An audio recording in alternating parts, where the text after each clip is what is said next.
À ce début de la semaine, Guel Afrique Télévision vous offre de nouveau des informations vérifiées à caractère sécuritaire. Mesdames et messieurs, bonjour et bienvenue ce 28 octobre 2024 sur Guel Afrique Télévision. On en parlait ce matin avec un jeune de Goma, Moïse Hangi. Bonjour et bienvenue.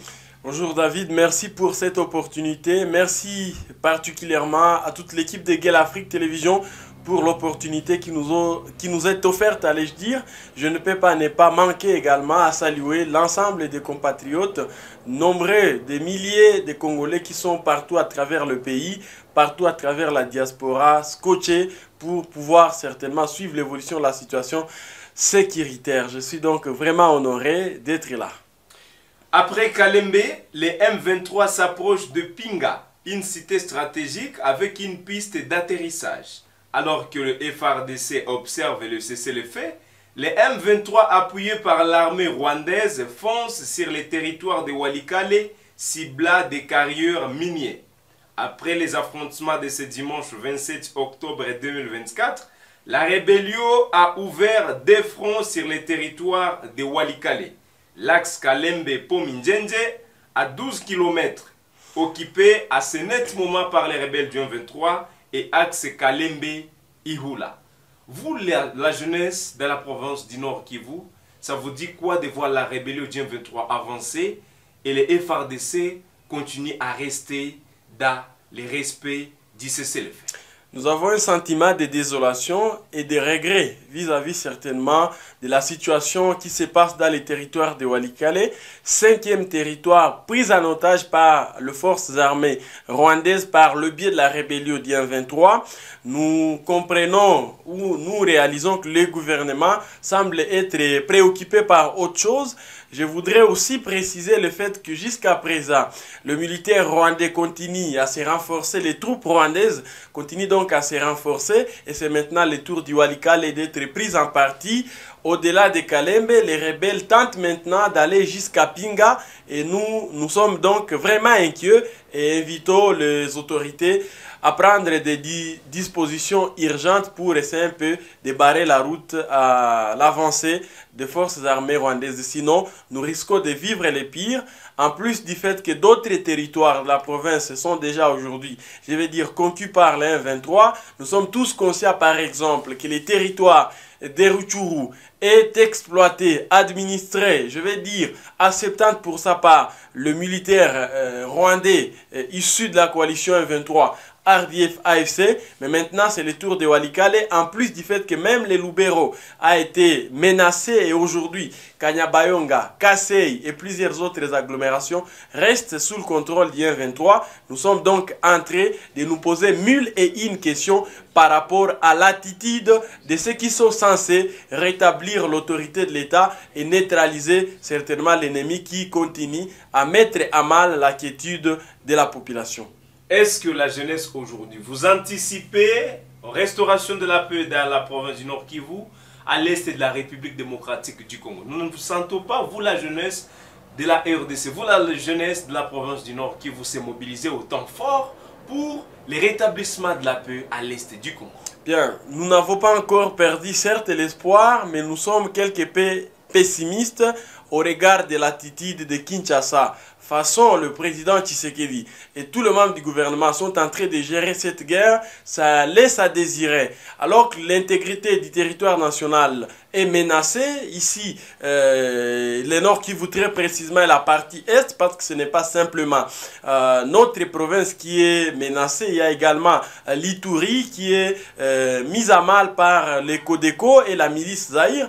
Mais curieusement, nous voyons Kinshasa être préoccupé par les débats du genre, révision, changement de la constitution et d'autres futilités. C'est des débats stériles qui ne devraient pas nous prendre en tout cas autant d'énergie alors que le pays est menacé. Moi je me dis qu'il faut qu'à un certain niveau qu'on se ressaisisse et qu'on comprenne que nous sommes en train de taper à côté. Je vais en tout cas ici dire que l'attitude du chef de l'État lui-même, parce qu'il a tenu un meeting au niveau de Kisangani dans la province de la Chopo, en tout cas il n'a pas consacré d'État sur la question de la guerre d'ici. Il a préféré plutôt jeter, je vais dire, une pavée dans l'opinion pour créer des débats qui vont devoir détourner l'opinion sur les vrais problèmes que nous sommes en train d'être confrontés. Nous sommes tous conscients qu'aujourd'hui, le vrai besoin de la population, par exemple du Nord Kivu, c'est le retour de la paix. C'est le retour effectif des déplacés de guerre dans leurs milliers respectifs. C'est aussi la prise en charge des enseignants. En plus de ça, messieurs les journalistes, ceux qui sont dans l'Ituri attendent aussi le retour de la paix. Mais visiblement, ce que nous sommes en train de vivre avec la situation qui se passe à Kinshasa, ailleurs, ça nous laisse en tout cas confus. Ils sont arrivés sur le pont Minjenje hier, ils se sont retirés après. Les Wazalendo ont pensé que la zone était dégagée. Les M23 les a surpris. Ils sont là ce matin. Ils s'organisent pour lancer des fronts. Un groupe va se diriger vers Pinga pour le contrôle de la piste d'atterrissage et recevoir les soutiens extérieurs par l'avion et aussi évacuer de minerais vers l'étranger à un autre groupe. Et un autre groupe, voulais-je dire, va forcer sur Massissi Centre pour laisser la rébellion libre de l'exploitation de minerais de Rubaya, explique une source militaire anonyme. Aujourd'hui, est-ce que ça ne vous fait pas aussi froid au dos de voir qu'il y a les jeunes Wazalendo qu'on parle leur sort aujourd'hui, mais qui semblerait qu'il n'y a plus la résistance des rebelles du 23?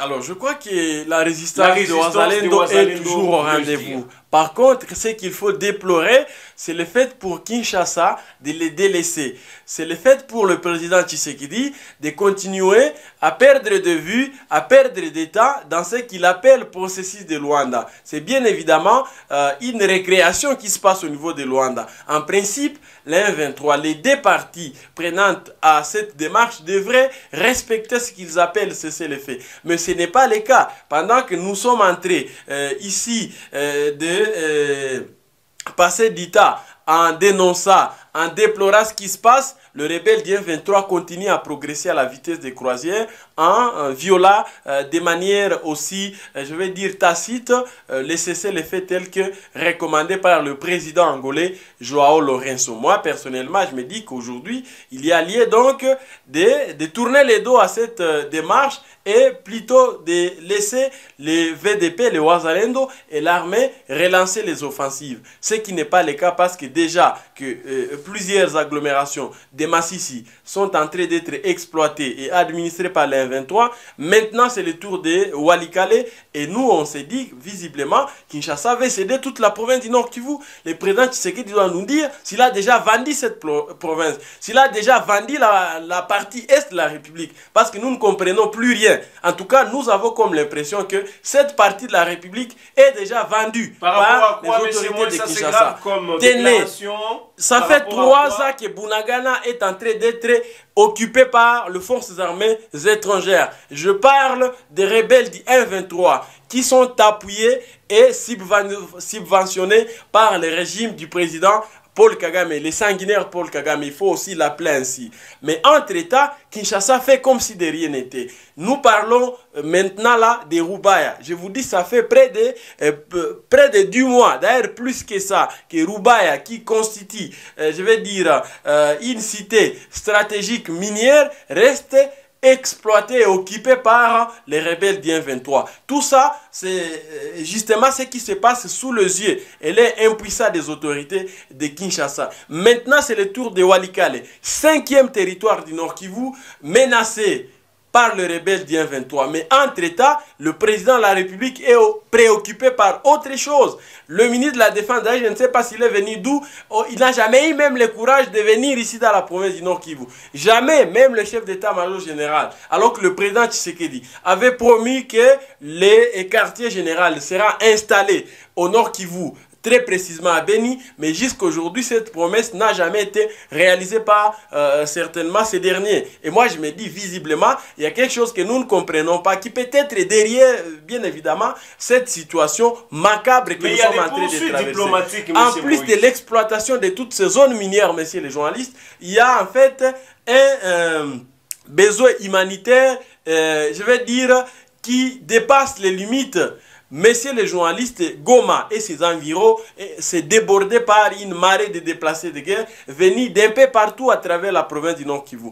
Qu'est-ce que le gouvernement national, qu'est-ce que le gouvernement provincial fait pour tant soit peu assister ses compatriotes ou leur permettre de regagner leurs villages respectifs? Rien du tout. Et moi je me dis visiblement, nous sommes comme un peuple abandonné à son triste sort. Nous ne savons plus à quel sens se vouer.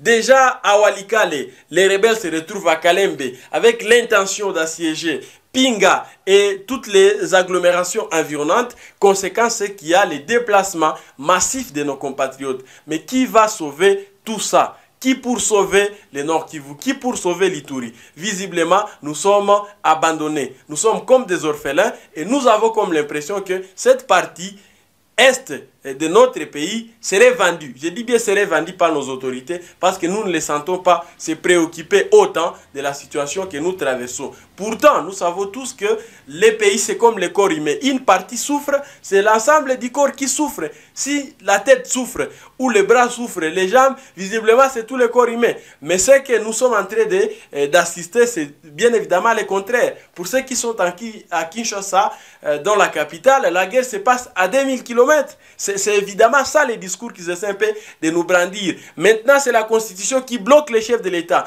On se pose des questions pour savoir si, pour traquer les rebelles du M23 au niveau de Walikale, est-ce qu'il faut vraiment imputer cela à la Constitution? Un moment, je me dis que les chefs de l'État devraient arrêter certainement d'imputer son incapacité à gérer le pays à la loi fondamentale. Je ne sais pas si les enfants n'étudient pas, si c'est le problème de la Constitution. Si aujourd'hui, nous ne sommes pas au point de récupérer Bunagana, que fait la Constitution dans tout ça, messieurs les journalistes? Le mal est profond, il faut qu'on se le dise droit dans les yeux, sans pour autant mâcher les mots. Nous sommes vraiment abandonnés et nous ne sentons pas Kinshasa être au point certainement de mettre fin à cette guerre. La raison pour laquelle, un moment, on ne lâche plus les mots. Nous disons les choses telles qu'elles sont parce que, visiblement, nous risquons de perdre cette province et tout le monde va certainement, tout le monde n'aura pas d'autre choix que de fuir.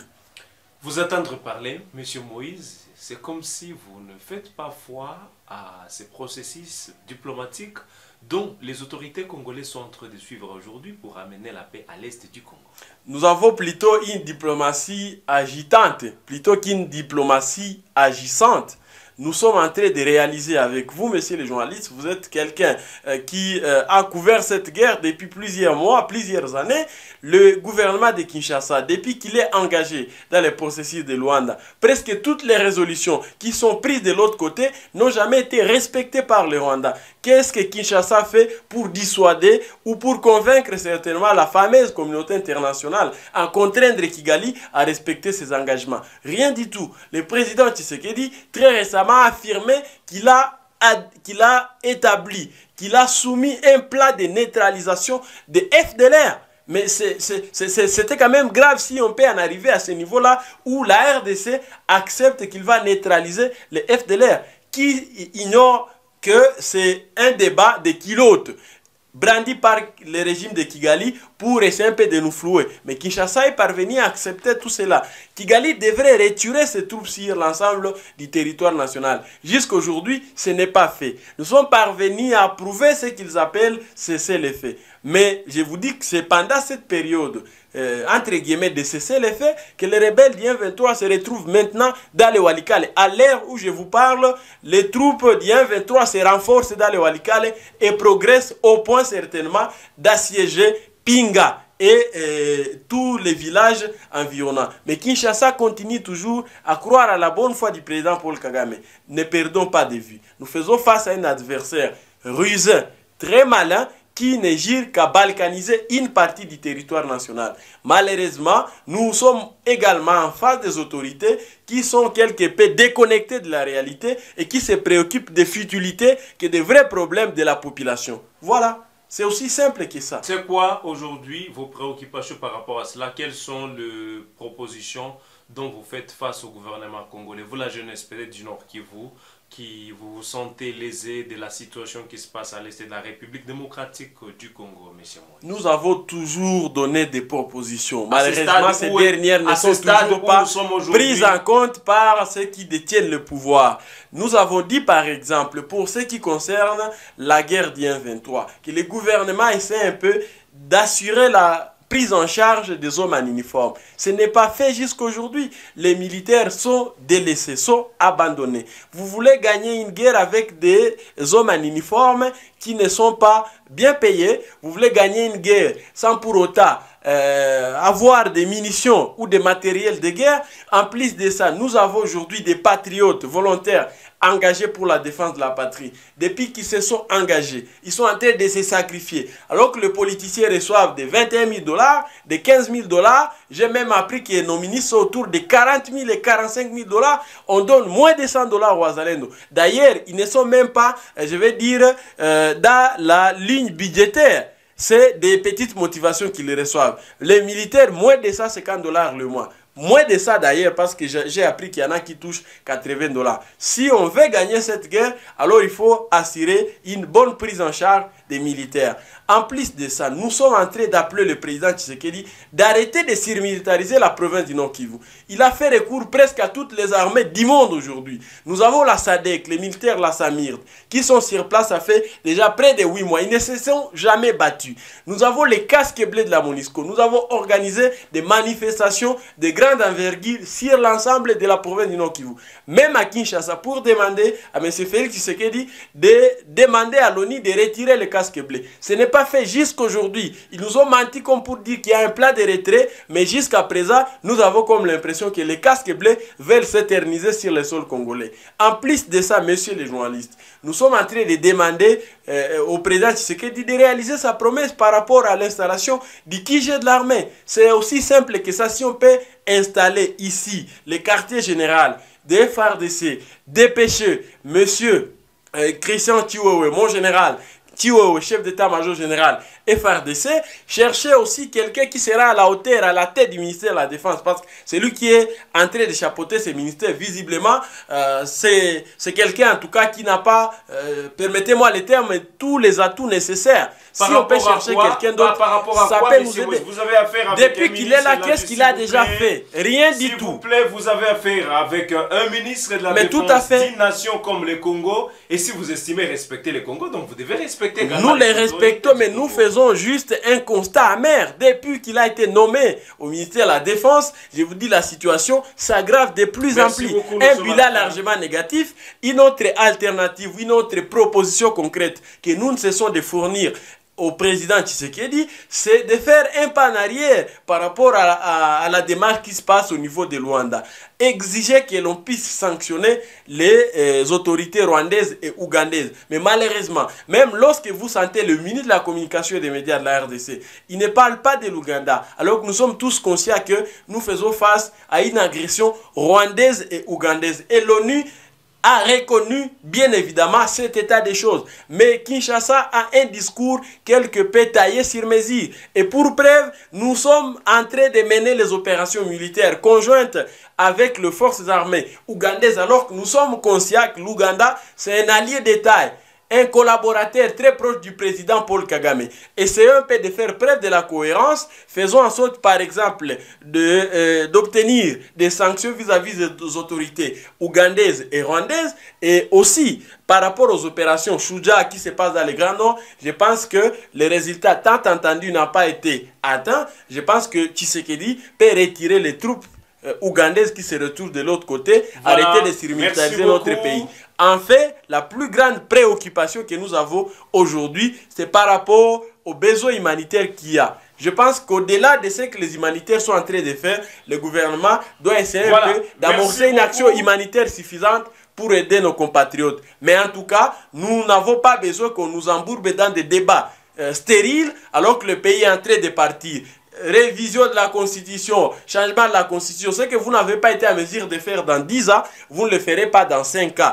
Vous terminez votre mandat, il faut laisser les personnes, aidez-nous à traquer les M23, aidez-nous à récupérer Walikale, Bunagana, Rubaya et consorts. pour le peuple congolais, je les invite à une forte mobilisation. Ne restons pas indifférents alors que le pays est en train de partir. Merci Très chers beaucoup. compatriotes, lèvons-nous, on ne libère pas un peuple, mais un peuple se libère. Un peuple se libère. Nous sommes à la fin, nous vous disons merci. Mesdames et messieurs, nous vous disons merci, mesdames et messieurs. Vous qui nous avez suivis à ces jours, nous vous souhaitons un bon début de la semaine. Voulais-je dire à vous toutes, à vous tous qui nous aviez suivis. La situation sécuritaire à l'est du pays reste d'actualité. Bonne journée chez vous et à la prochaine pour d'autres actualités.